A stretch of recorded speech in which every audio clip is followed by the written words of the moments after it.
সব বন্ধুরা সবাই কেমন আছো গো?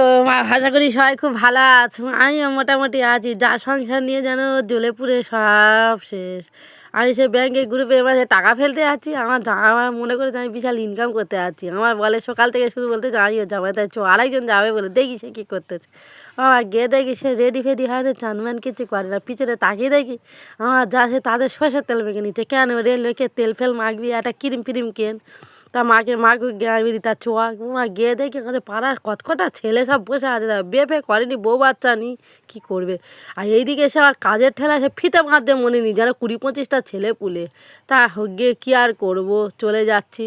আর যেতে যেতে দেখতে পাচ্ছ কোন আবাদে জায়গা আমার বিয়ে দিয়েছে, শুধু গাছপালা জল ও জঙ্গল ভর্তি, যেন সে সুন্দরবন এলাকায় আমার দিয়েছে গো বন্ধুরা। তোমাদের কি বলো, আমার বাবা এই জায়গাটা তুলে দিয়েছে। এই যে জঙ্গল আর এই সরু রাস্তায় হেঁটে হেঁটে আসতে এইগুলো তোলা বাড়ি, জানো এগুলো রোয়া হবে। তোমাদের ওইদিকে যদি রোয়া ফোয়া হয় তোমরা একটু কমেন্ট করো গো আমার। আর এই তোমাদেরকে একটু বলি, দেখায় আমার কোন জায়গাটা বেফে দিয়েছে, তোমাদের একটু দেখায়। ওই জন্য ভাষা আমার এরম চেঞ্জ হয়ে গেছে, জানো আমার কি সুন্দর কথাবার্তা ছিল গো, এদের কাছে থেকে থেকে এই কথাবার্তাগুলো পাল্টে গেছে। আমি আর আমার যা এই দুজনে যাচ্ছি, যেন আমি বিশাল চাকরিয়ে পড়েছি, বিশাল টাকা আমার মাইনে দেয়, এতে আমি 2-4 টাকা আসি।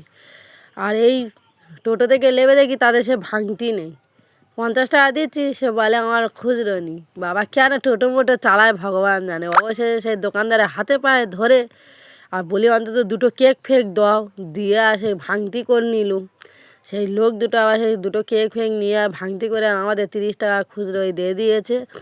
তা নিয়ে আর আমার যা আবার সেই টাকাটা নিয়ে আর আবার ব্যাগে ঢুকিয়ে দিচ্ছে, যেন টাকা দেখেনি আমার যা।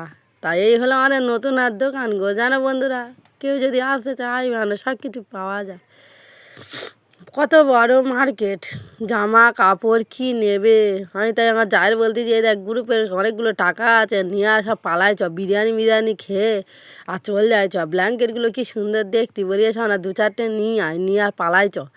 আর যা বলে লোকের টাকা নিয়ে আর মোস্তানি দেখানো তোর ধরে বাঁধবে রে। এই জামাটা কি ভাল লাগছিল জানো, তোমাদের দেখালাম। তারপর চলে এলাম আমরা ব্যাংকে অবশেষে।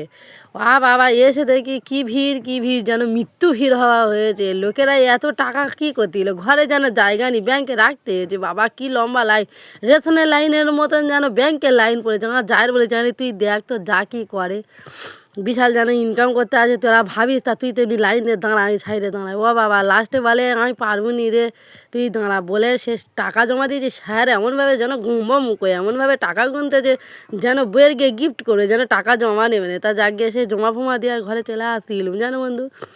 আসতে গিয়ে দেখি সে পাড়ার ছেলেগুলো সরস্বতী পূজার প্যান্ডেল করতেছে। হ্যাঁ প্যান্ডেল তো করবে, সরস্বতী পূজাটা হোক আর না হোক, সরস্বতী পূজাটা ছেলেগুলো করবে। আর যেকে যা প্রথমবারে দেখাচ্ছিলাম যে রেডি হয় না, সে অবশেষে গিয়েছে, লাস্টে গিয়েছে, গিয়ে আর বলতেছে আমার কি খিদে পেয়েছে, যেন চাকরি করে আসতেছে। আর আমি অবশেষে চলে এলাম। এই তো বললাম বন্ধুরা রান্না বান্না করে যাইনি, আর কি করব। আমি এই এসে বসেছি, যাক 2টো খাবো। তোমরা সব দুপুরবেলা খাওয়া দাওয়া করে নেবে। টাটা, সবাই ভালো থেকো গো বন্ধুরা।